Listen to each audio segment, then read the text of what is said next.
This is the Kent Seminar Series. Maybe it's your cell phone, maybe it's too close.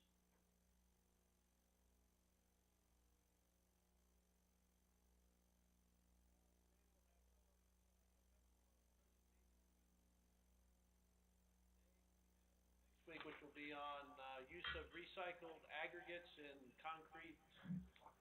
There's some feedback on the mic. Must be your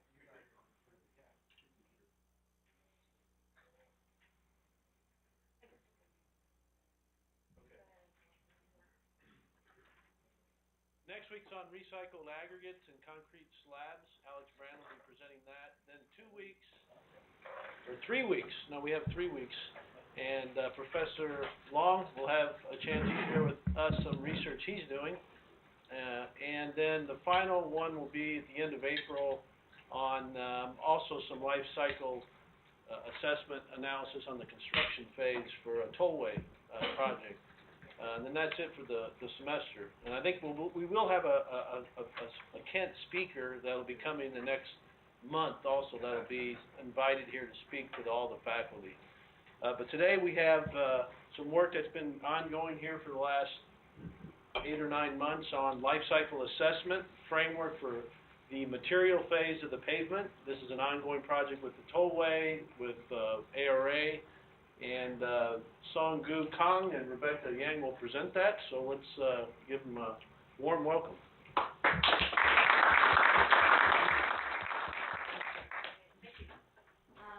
I'm Rebecca, and this is Sanju, and our topic for today is a life cycle assessment framework for pavement materials. So I'm just going to, oops, this is on, begin with, I don't know if it's frozen or, okay, there we go. Okay, an overview of what life cycle assessment is and introducing the project. And then Sungu will talk about the framework that's been developed for pavement material phase.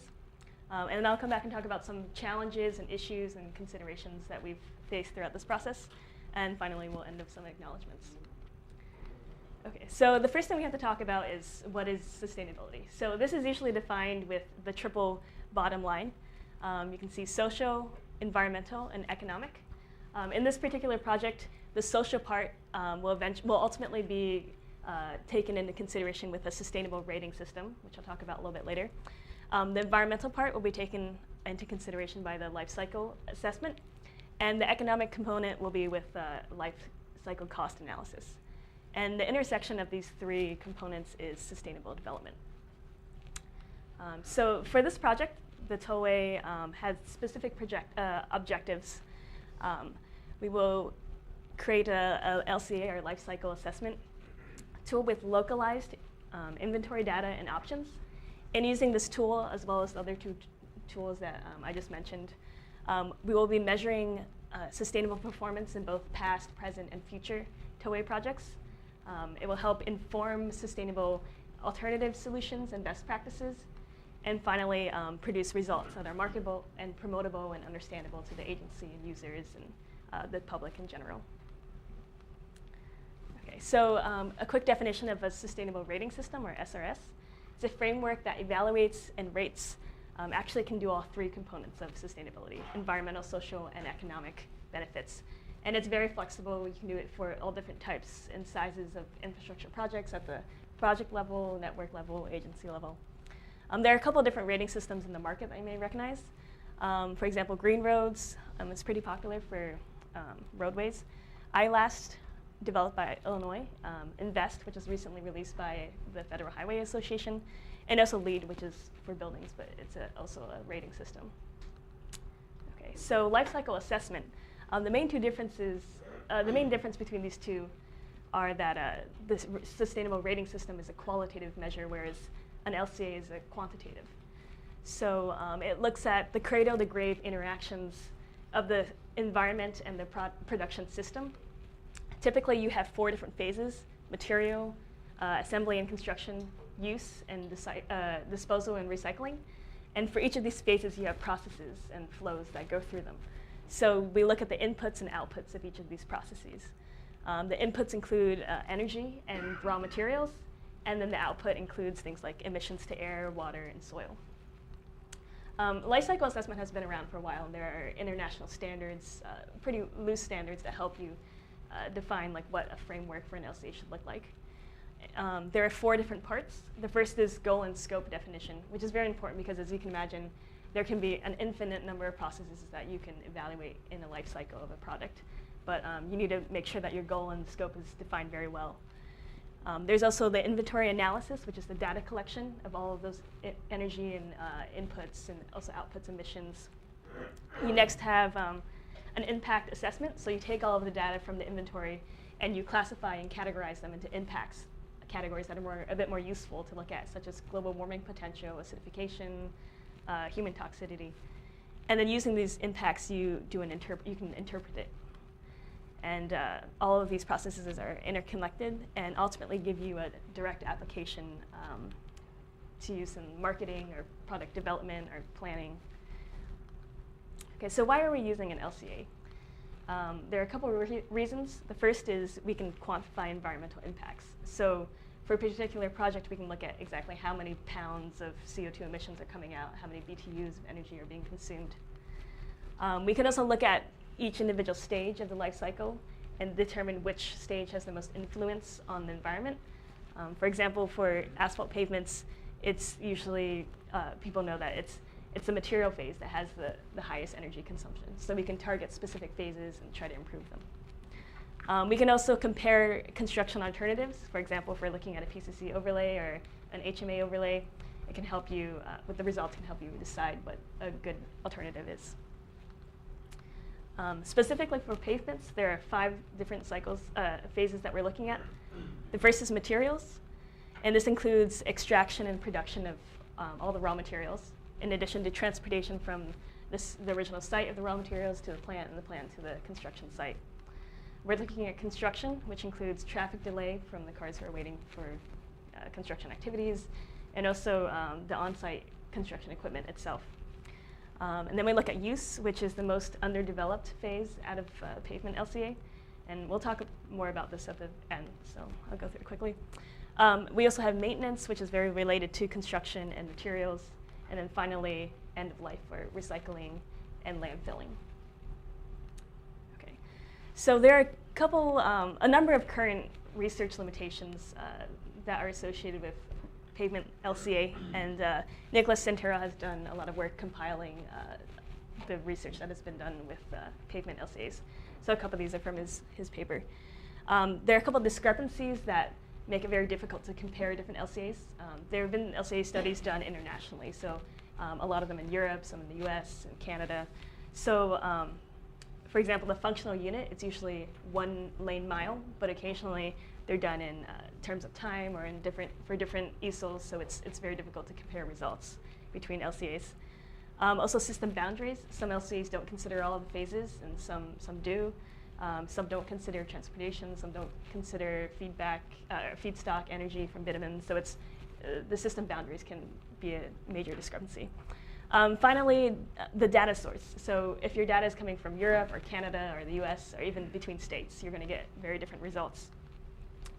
There are a couple areas where a lot of work needs to still be done in terms of research gaps. A lot of the LCA studies right now are more like inventories than actual impact assessments, so they don't go that next step into interpretation and impacts. A lot of the studies are right now commissioned by government agencies or industry, so there's a kind of a dearth of peer-reviewed literature out there. Also, most studies don't take into consideration uncertainty analysis, so if your data, taking into consideration that your data may have errors or variation, they don't do that. And also, right now, the material phase for pavements is the most researched phase right now, so a lot of studies don't consider other phases, so much more work needs to be done with those. Okay, here's just a list of some existing LCAs and LCIs or inventories. There are a couple of general commercial softwares that are available, like SEMA Pro and Gabi, and also open source Open LCA.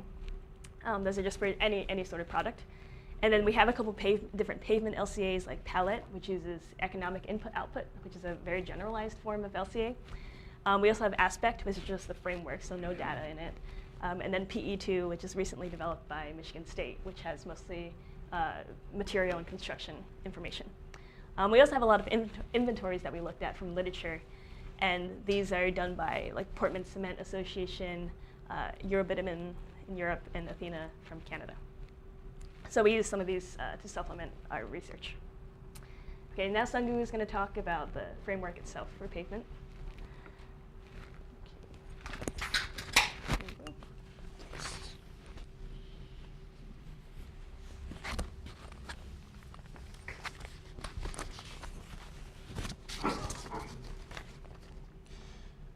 Right now, I'm going to talk about the material phase of our project.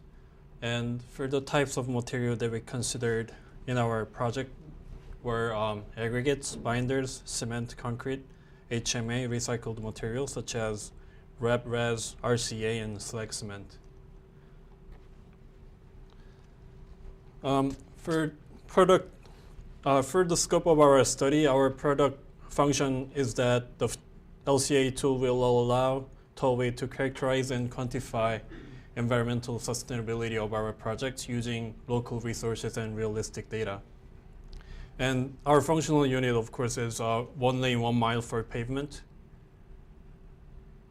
And another scope of study was about the system boundaries. And the system boundaries of aggregates include quarrying, transportation from quarries to crushing plants, crushing and screening. And for binders, it includes crude oil extraction, transportation, refinery, and storage. For HMA, we include raw material and recycled material transportation, mixing, and storage. And for cement, we included limestone quarrying, crushing, and processing. And for concrete, we included raw and recycled material transportation to plants and mixing. And this is a schematic that shows the system boundary for aggregate production. And if you look at it, everything except for explosives and water and transportation to plant are not considered in our system boundary, but we considered electricity, coal, and gas and other types of fuel, as well as the quarrying, crushing, and other material production processing stages.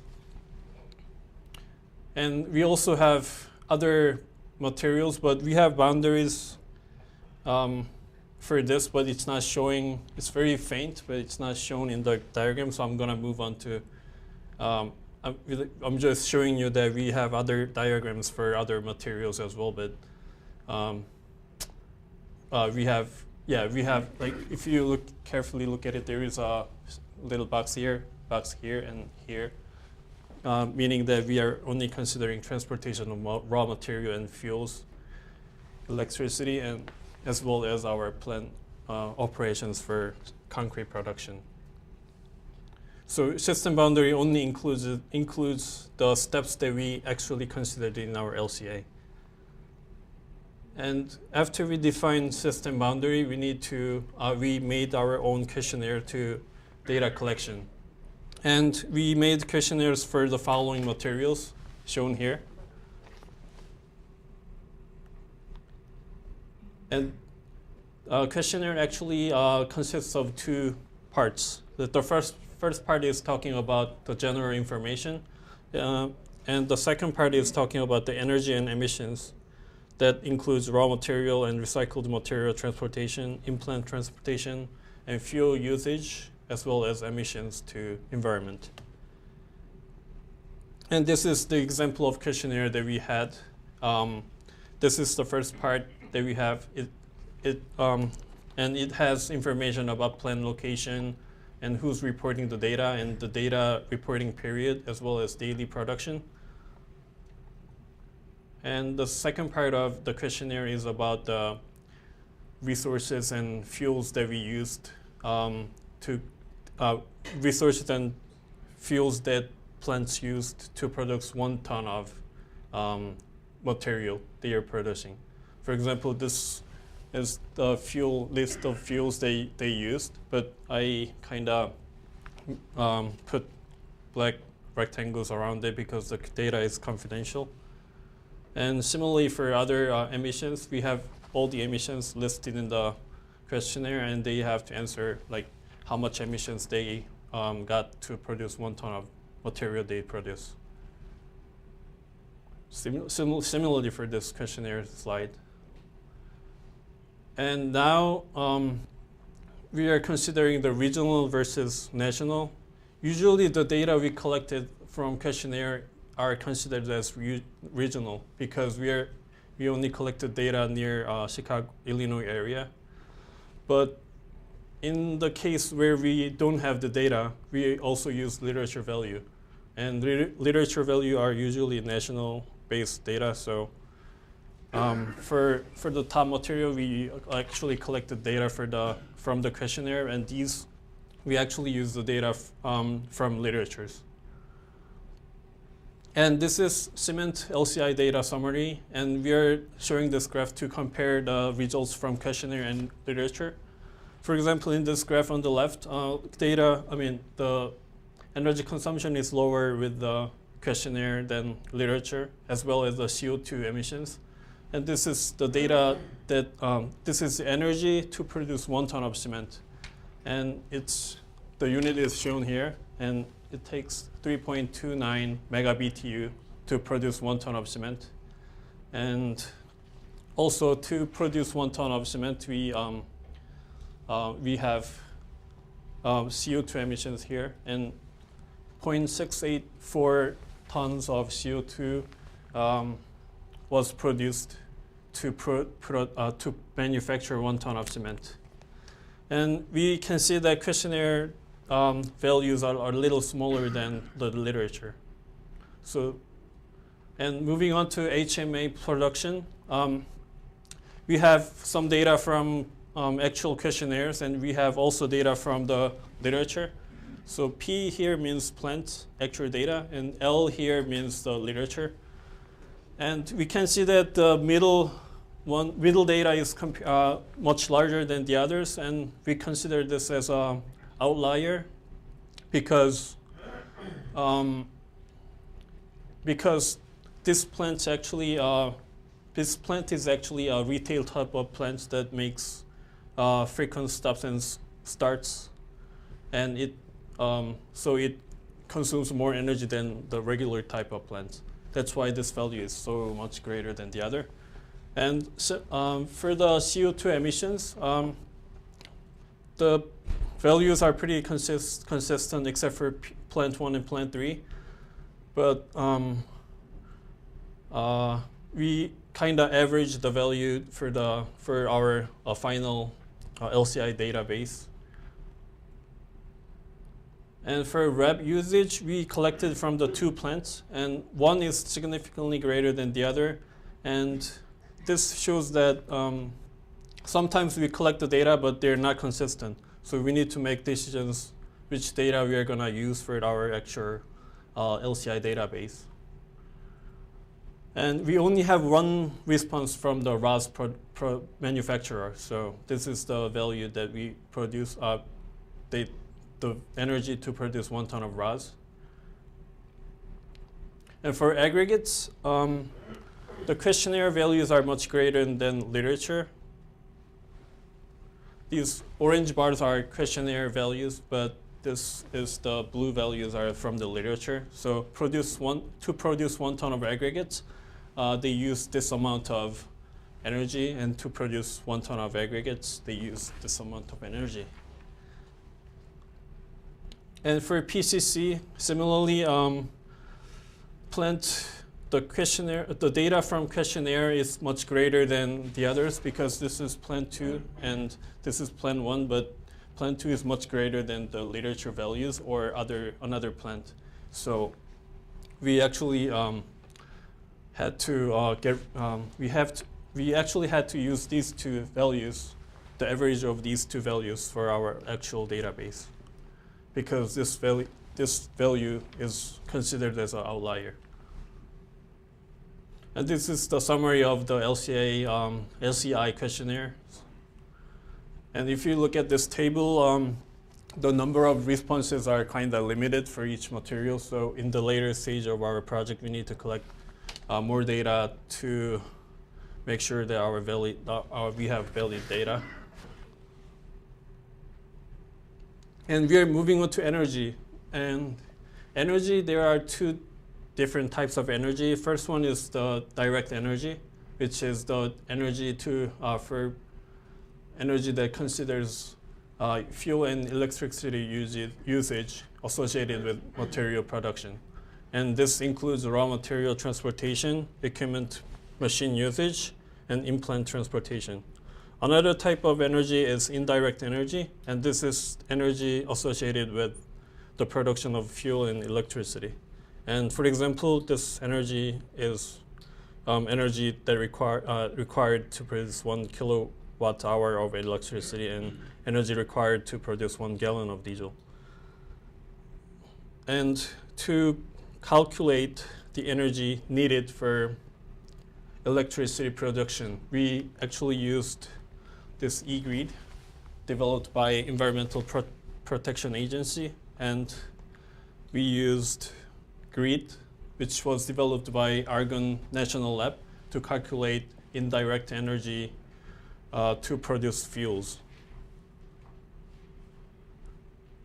And this is the results of our calculation. And this table shows that to produce 1 kilowatt hour of electricity, we need to use this much of energy, which is 5,200 BTU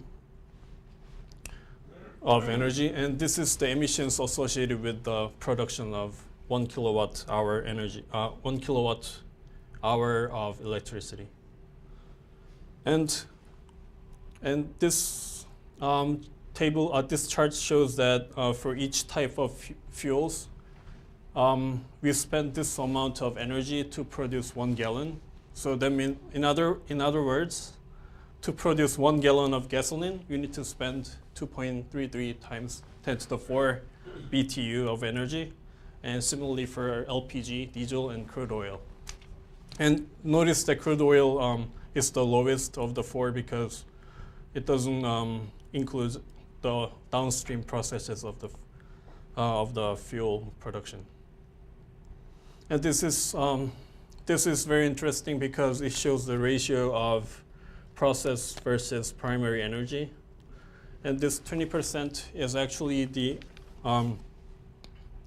ratio between the production of fuel versus the calorific value of the fuels. So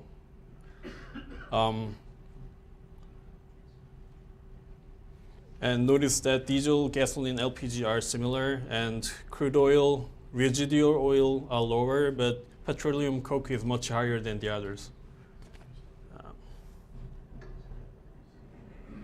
And now Rebecca is talk about data limitations and so on.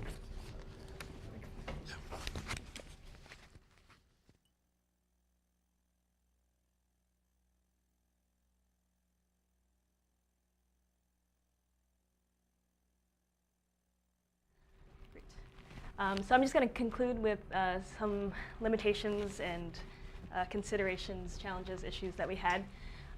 The first one is our bitumen inventory data.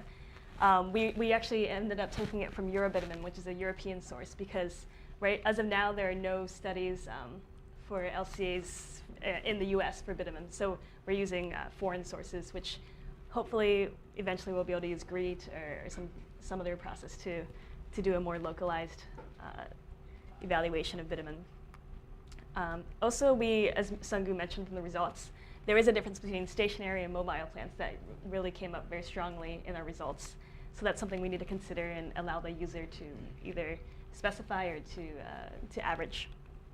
Also, one major thing that is still a limitation in this project is the benefits of using warm mix asphalt and also high amounts of RAP and how that affects the energy usage in HMA plants. Right now we're just using just one standard value for HMA, and we're not considering the increased amount of heating that needs to go in with high RAP content are the lower temperatures and more mix. Finally, as you saw on the table, we didn't really get enough responses to do a proper statistical analysis for our LCA data. So in the second phase, we're sending out a lot more questionnaires and hopefully getting enough information to actually do some distributions and be able to take averages and consider different situations. One thing that our project hasn't touched on yet is uncertainty and sensitivity analysis. So uncertainty is capturing the effects of data variation due to just different data sources and also to measurement errors and taking that into consideration. Sensitivity is understanding like small effects, the effects of small changes in the process itself. So this is just an example of kind of sensitivity analysis that you can do. And this is not meant for you to see all the numbers, so just the kind of the graphs. But this is using a 50% RAP mix and a 0% RAP, and you can see that the energy is definitely higher for 0% because of the increased merging binder and aggregate you need. But you can see we did an analysis with no milling of RAP and then also one for considering milling itself, just to see how different that would be if you include milling of RAP. For energy, it's pretty much the same, but for global warming, you can see that it's very different. So these are kind of sensitivity analysis that we need to eventually look at and consider and see how we're going to deal with it. And then also the use phase, as we mentioned before, this is the least developed phase in LCI for pavements. One of the challenges we're going to have to face when we're implementing this is figuring out how to quantify changes in fuel consumption. This is due to like pavement surface and rolling resistance, tire pavement interaction, also traffic delay when maintenance and construction activities are going on. Also carbonation in concrete pavements has to be taken into consideration. Leachant, depending on the material of the pavements, the runoff emissions are going to be different. Albedo, the surface reflectance of the pavements, depending on their color and surface texture, are going to be different, and you have to take that into consideration. Also lighting, the color of the pavement, the reflectance is going to determine how much luminance is needed in the roadway. And then this is just an interesting graph kind of showing how important it is to that we need to look at the full picture, not just materials, but also other phases. So these are actually different tollway pass projects that we ran our tool through. And you can see that all of the pavement projects for concrete seem a lot higher in terms of CO2 emissions, but this is due to the cement in the material phase. So if we're looking at construction or maintenance, it's probably going to be a lot different. So just knowing that we need the whole picture. This is only the first phase one step, the first step. This is just a snapshot of what the tool looks like right now. It's a spreadsheet, Excel-based, and we're able to put actual mix designs in and things. So that's just kind of where we're going in the next phase. Acknowledgements, we want to acknowledge the tollway for sponsoring the project. Various ICT professors, Professor Kadi, Professor Raisler, Professor O Yang, and Hassan. Also, Eric Farabee was an integral part of the team, as well as other ICT students. ARA, The Right Environment, CTL, we're also consultants, and we're working on this project with us. Also, we'd like to thank industry contacts who replied to questionnaire responses and gave us assistance in that. Great, so I think we're going to open up this time for questions. So you can come up here.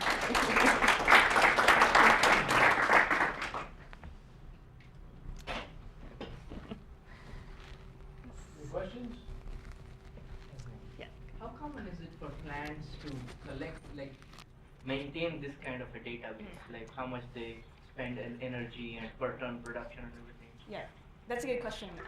Well, actually, they should be keeping very good records of this for the EPA because they have to submit their emissions every year, I think, and report it to EPA to make sure they're within regulation. Yeah. Can you go back to the hot mix as well, the energy consumption? Okay, which one was that? Probably the one that Questionnaire. Oh, the questionnaire one? Yeah. Okay, let's Maybe see. for the concrete.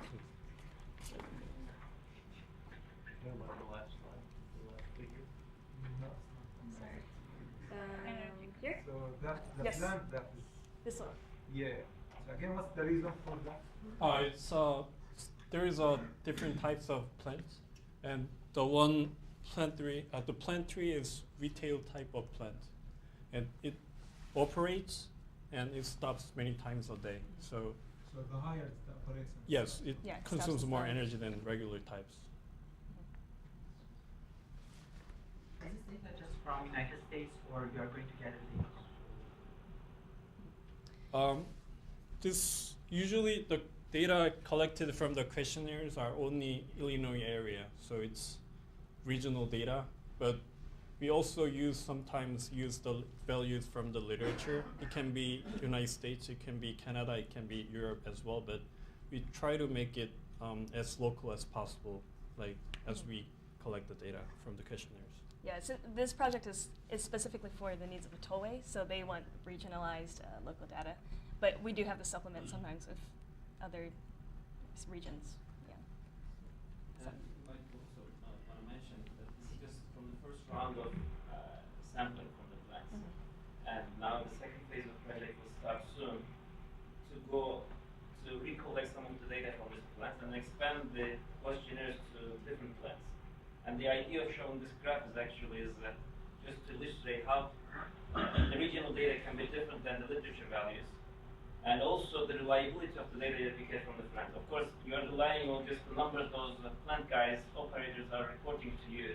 Sometimes the numbers may not be also reliable. So this requires an extensive screening of the results and sometimes follow-up communications. So the second round of sampling from the plants will really scrutinize every data we get from the plants and expand the database.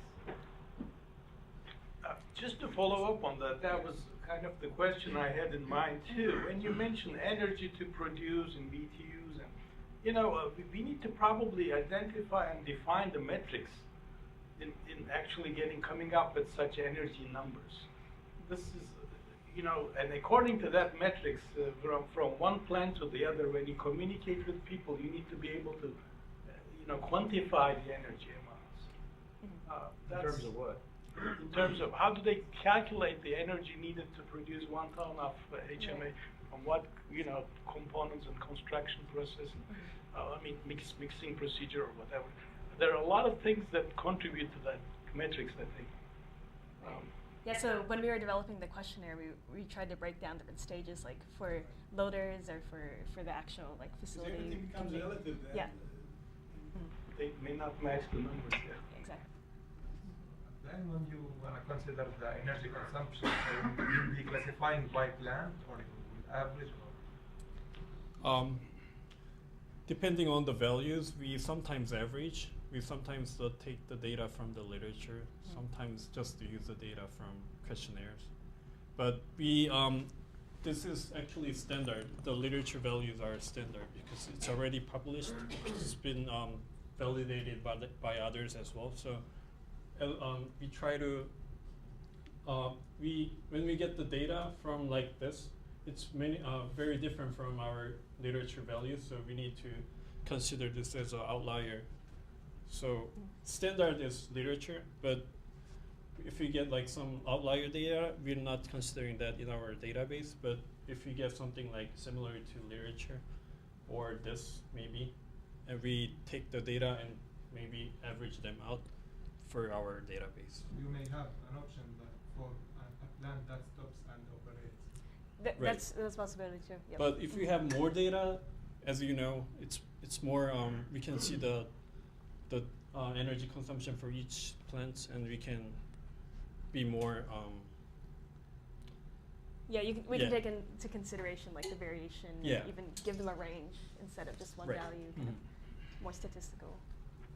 Just to follow up on some of those comments, is that you can imagine at the end of this project 2 types of LCAs. One is as designed and as constructed, and they can be different from each other. As designed, a guy who's designing this pavement doesn't know which plant is going to be used. So you can use a generic data representative of that region's plants. Maybe a combination of 2, 3, 5 plants and average data, some kind of using statistics to get the mean or average. And for the designer, using the generic values. For the construction stage, this can be tied to specific plants, for example. So So that maybe contractor can run this program. Let's say he's using that, I'm going to use plant A for HMA, I'm going to this material, the LCA can be more specific to the plant and the manufacturer for the construction, as construction LCA. So these are now the ultimate objectives, but right now we're focusing on more on the as design LCA. But eventually it will become as construction LCA too. The design can also have the two options, stops and operates or operate. No, design LCA, yeah, you can probably give some options to the user, user that, hey, maybe I want to consider a high-end scenario in here, and then I want to use this for my design. You can also give that option to the user. Question. It's a two-part basically. So, do you expect the data, as Hassan said that in the second phase you will go back and collect more data, do you expect the data for a given plant to change with time significantly? The second part is, if yes, then do you think that may be the answer between your discrepancy between the literature and the current data? Like if, for example, I'm just throwing out an idea, maybe the aggregate they're hauling was nearer to their plant, and now they have run out of that source and they're hauling from a further distance. If you don't normalize it per unit mile or something, then the energy produced to haul the aggregate has now increased significantly. So now your plant is reporting a much higher data than it was when the literature was published. Yeah. I just want to point out first that ARA is helping us with a lot of the questionnaire. So they're actually going to be meeting the people and sitting down with them and kind of going through so we can get a better idea of where the values are coming from. In terms of if it's going to change over time, one of the things that we want to do with, for example, like HMA plant production is to look at their production rates for different months of the year, because we know it's going to slow down when it's or speed up during construction season and whatnot. And hopefully, eventually, this information can be updated every year if possible, or like every couple years to see it change. And in terms of things like transportation, hopefully we can normalize with that. If we do have a detailed enough questionnaire, we can average a lot of It depends on plants. what's the resolution of the data collection. Exactly. If they just collect at the end step of the process, then you can't normalize with respect to anything. But right. if they collect at every step, then maybe you will have a much stronger database, much detailed. Exactly. Those kind of details will better identify the differences actually in the different responses and energy amounts and things. That's the kind of metrics I was talking about, like defining the steps and processes, intermediate ones. Mm-hmm. That way you can better link to the literature and maybe identify if there's enough information. Right.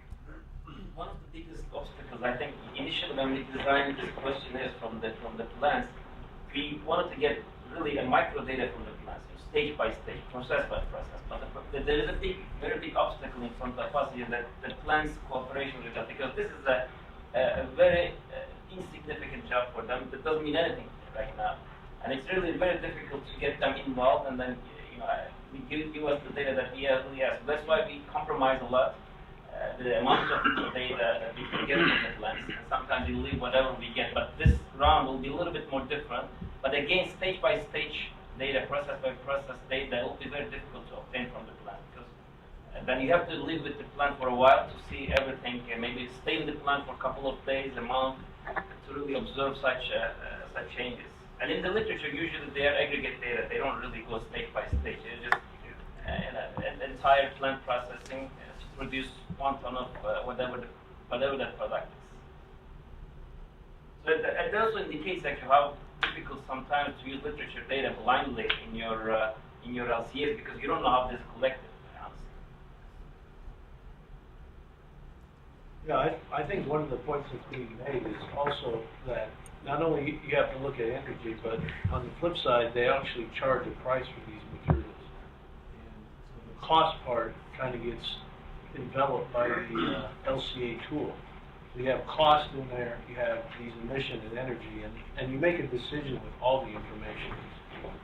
Because if it's going to cost more money to produce something, it's going to, or you're going to have more energy, it's going to cost more to produce it, and that's going to be reflected in the price. So in the end, these people will go out of business if they use too much energy.